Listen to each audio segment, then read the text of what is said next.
July 29 ചൊവ്വാഴ്ച. വിശുദ്ധ മാർത്തായുടെയും മറിയത്തിൻ്റെയും ലാസറസിൻ്റെയും തിരുനാൾ. യോഹന്നാൻ 11:19 മുതൽ 27 വരെ വാക്യങ്ങൾ. 2021 ഫെബ്രുവരി മാസം ഫ്രാൻസിസ് മാർപ്പാപ്പ വിശുദ്ധ മാർത്തായുടെ ആരാധനക്രമത്തിലെ അവളുടെ സഹോദരി മറിയയെയും സഹോദരന് ലാസറിനെയും ഉൾപ്പെടുത്തിക്കൊണ്ട് ഒരു കൽപ്പന അംഗീകരിച്ചു. അതിൽ പറയുന്നത് ഇതാണ്: ബെഥനിയിലെ വീട്ടിൽ കർത്താവായ യേശു മാർത്തായുടെയും മറിയത്തിൻ്റെയും ലാസറിൻ്റെയും കുടുംബ ചൈതന്യവും സൗഹൃദവും അനുഭവിച്ചു എന്ന്. ഈ തിരുനാളിൻ്റെ പേരിലുള്ള മാറ്റം യേശുവിനെ ഒരു കുടുംബ സുഹൃത്താക്കി എന്ന് തിരിച്ചറിയുന്നു. നമുക്കെല്ലാവർക്കും വ്യക്തിഗത സുഹൃത്തുക്കളുണ്ട്. പക്ഷെ ഒരു കുടുംബം മുഴുവൻ നമ്മുടെ സൗഹൃദ വലയത്തിലാകുമ്പോൾ അത് ഒരു പ്രത്യേക അനുഗ്രഹമാണ്. കുടുംബാംഗങ്ങളുടെ ജീവിതയാത്രയിൽ പങ്കുചേരാൻ നമുക്ക് അവസരം ലഭിക്കുന്നു.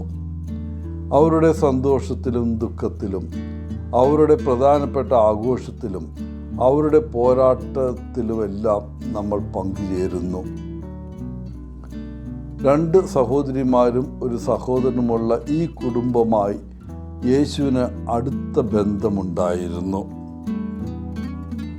അവർ അവനെ അവരുടെ വീട്ടിലേക്ക് സ്വാഗതം ചെയ്തു.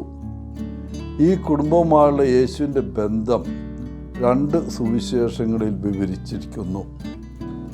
യോഹന്നാൻ്റെ സുവിശേഷം അനുസരിച്ച് ലാസറിന് ഗുരുതരമായ രോഗം ബാധിച്ചപ്പോൾ സഹോദരിമാർ ഉടൻ തന്നെ യേശുവുമായി ബന്ധപ്പെട്ടു.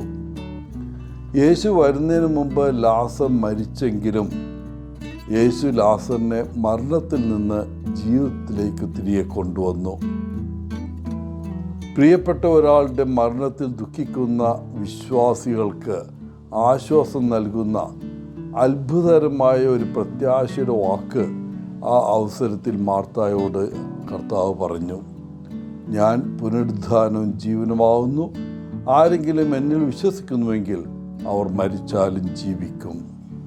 എന്നിൽ വിശ്വസിക്കുന്നവൻ ഒരിക്കലും മരിക്കുകയില്ല. ലൂക്കാസിൻ്റെ സുവിശേഷത്തിലെ 2 സഹോദരിമാരും യേശുവിനോട് കാണിച്ച ആതിഥ്യ മര്യാദയെ എടുത്തു കാണിക്കുന്നു. മർത്തായുടെ ആതിഥ്യം സജീവമായി സേവനം ചെയ്യുന്നതിലൂടെ ആയിരുന്നു. അവൾ യേശുവിന് വേണ്ടി ഭക്ഷണം തയ്യാറാക്കുന്നത് വഴി അത് വെളിപ്പെടുത്തി. മരിയയുടെ ആതിഥ്യം അവൻ്റെ കാൽക്കലിരുന്ന് അവൻ പറയുന്നത് കേൾക്കുന്നതിൻ്റെ രൂപത്തിലായിരുന്നു. മറ്റുള്ളവരുമായുള്ള നമ്മുടെ ഇടപെടലുകളിൽ ചില സമയത്ത് അവരെ ശ്രദ്ധിക്കുന്നതിനും മറ്റു ചിലരെ സമയത്ത് സേവിക്കുന്നതിനും തിരക്കിലായിരിക്കും.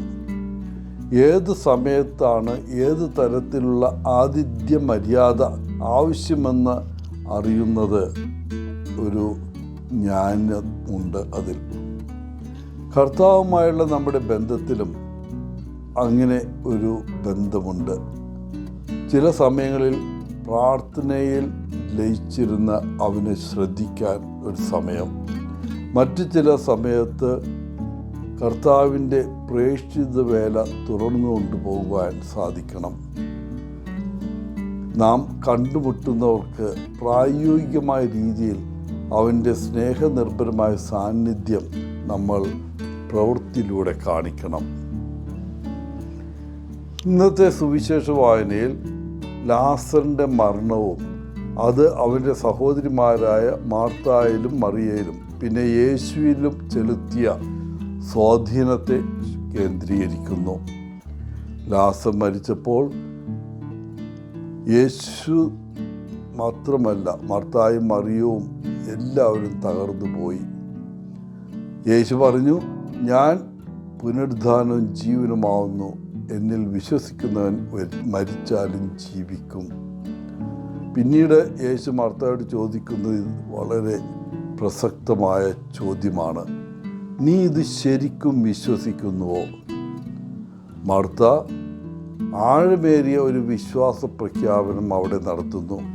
അവൾ പറഞ്ഞു, അതേ കർത്താവേ, നീ ദൈവപുത്രനായ ക്രിസ്തുവാണെന്ന് ഞാൻ അറിയുകയും വിശ്വസിക്കുകയും ചെയ്തിരിക്കുന്നു. പ്രിയപ്പെട്ടവരെ, ഇത്തരത്തിലുള്ളൊരു വിശ്വാസ പ്രഖ്യാപനം നമ്മൾ നടത്തിയിട്ടുണ്ടോ? നീ ദൈവപുത്രനായ ക്രിസ്തുവാണെന്ന് ഞാൻ അറിയുകയും വിശ്വസിക്കുകയും ചെയ്തിരിക്കുന്നു എന്ന് എപ്പോഴെങ്കിലും നാം യേശുവിനോട് പറഞ്ഞിട്ടുണ്ടോ? ഇല്ലെങ്കിൽ ഇന്ന് നമ്മുടെ ആ വിശ്വാസ പ്രഖ്യാപനം നടത്താനുള്ള നല്ലൊരു അവസരമാണ്. എല്ലാവർക്കും ഇന്നത്തെ തിരുനാളിൻ്റെ മംഗളങ്ങൾ നേർന്നുകൊണ്ട് ഒത്തിരി സ്നേഹത്തോടെ പോളച്ചൻ CSSR ഫ്രം കേരള.